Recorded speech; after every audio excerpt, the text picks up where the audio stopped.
boleh melawan dengan Al-Quran, wahyu Allah Ta'ala, munazzal min Allah. Jadi yang paling utamanya, selamatkan diri kamu daripada api neraka. Jangan duk fikir kami kalah lah. Karena tujuan cabaran tadi ialah supaya kamu bertakwa akan Allah. An-nar allati, api yang mana api ini bahan bakarnya manusia, bahan bakarnya ya, jadi terlalu dahsyatnya api yang kuat tadi, jadi manusia ni menjadi bahan bakar pula. Manusia itu menjadi bahan bakar. Macam kita ambil kayu api. Kayu api ni dia mula-mula terbakar, lama-lama dia bertukar menjadi bahan bakar pula. Dia menjadi bahan bakar. Jadi manusia ni masuk neraka terbakar juga, kemudian dia menjadi bahan bakar pula di situ. Dia bakar orang lain, dia bakar dirinya sendiri. Wal hijar, dan di antara bahan-bahan bakarnya ialah batu-batu. Macam di dunia ni dia mesti ada kayu, mesti ada minyak ke, mesti ada petrol ke, kita kata. Baru dia nak terbakar. Di sana bahan-bahan bakarnya ialah batu-batu. Yani annaha mufriqatul hararati. Jadi tafsiran kata batu itu, bahan bakarnya ialah batu ini, ianya sangat-sangat panas. Mufriqah ni kepanasan yang tinggi.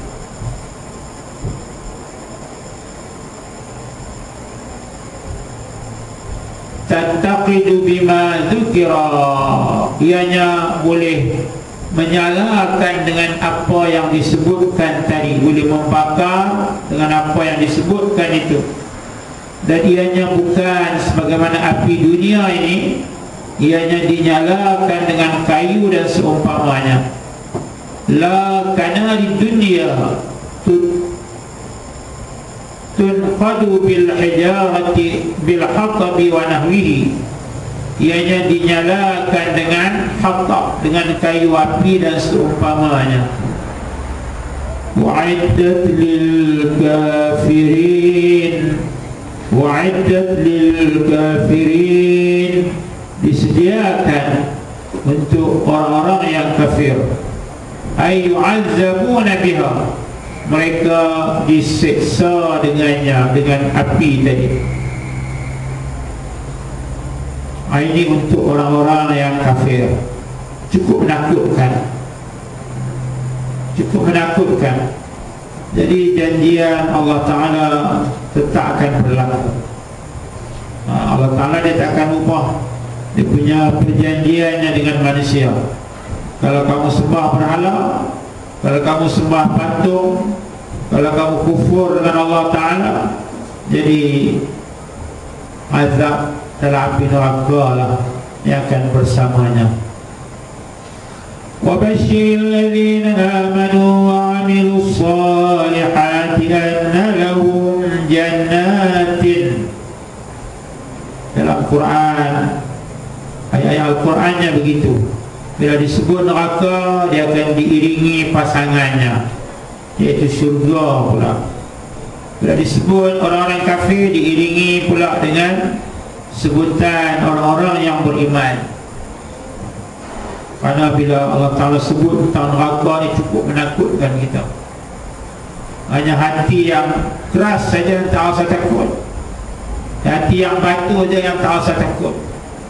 Tapi kalau hati yang lembut, hati yang mudah disinari dengan nur iman, maka hatinya akan merasa gemetar bila disebut neraka ni.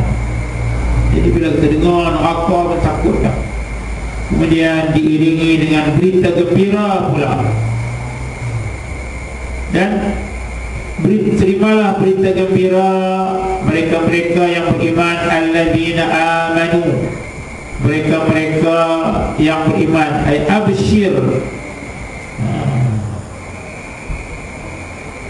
Mereka yang beriman itu mereka yang saddaqu billahi, mereka yang membenarkan Allah Ta'ala, yang mengatakan Allah Ta'ala itu benar.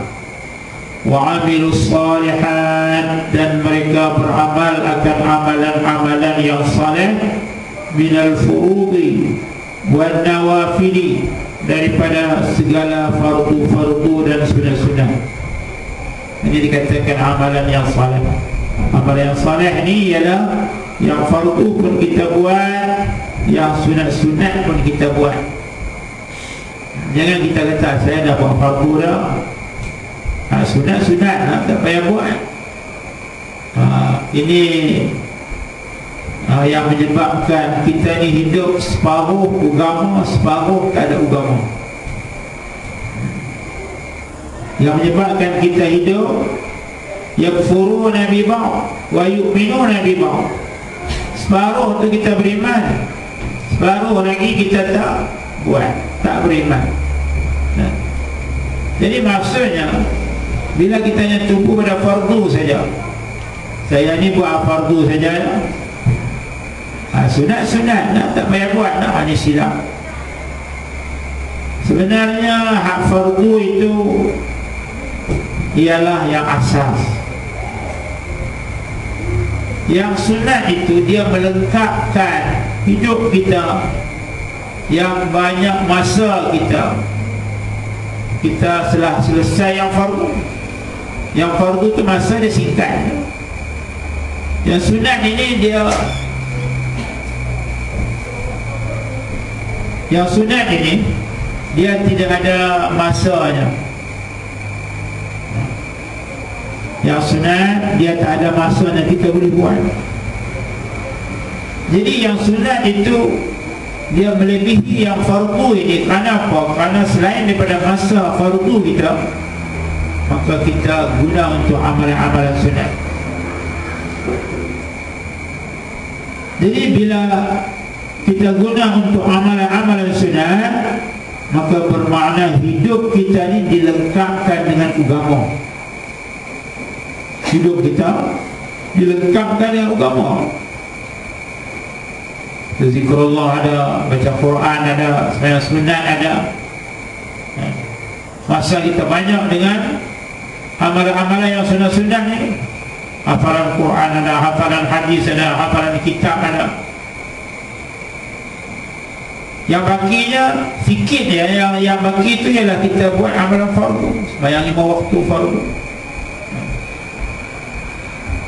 Jadi kalau sekiranya kalau kita hanya memadai dengan fardu kan sahaja, maka baki hidup kita itu sunat pun tak buat.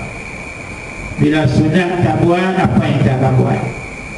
Kita akan buat benda yang makruh, kita akan buat benda yang haram, kita akan buat benda yang harus. Makruh, harus, haram. Makruh pahala tak ada, tapi Allah Ta'ala benci kepada kita. Dosa tak ada, Allah Ta'ala benci. Satu orang anak, si ayahnya tengok muka dia benci, ataupun ibunya tengok dia benci, walaupun dia tak marah, walaupun tak ada sebab apa, tapi dia benci. Jadi si anak dia seronok dia hidup. Walaupun benci itu benda yang di dalam hati, benda yang kita tak nampak, tapi oleh kerana perasaan manusia ni dia rasa orang benci kat dia, dia hidup dia seronok lah. Dia kata seronok hidup. Kenapa dia dibenci?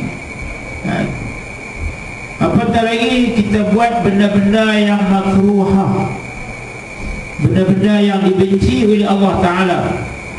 Walaupun benda tu Allah Ta'ala kata bukan berdosa, tak berdosa dah, tapi makruh. Tapi makruh, Allah Ta'ala benci kita buat benda tadi.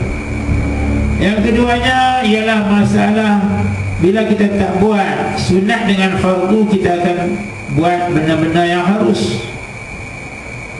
Kalau benda-benda harus pula, dia tak ada ganjaran apa. Jadi hidup tanpa ganjaran, ini dikatakan hidup yang tak ada agama.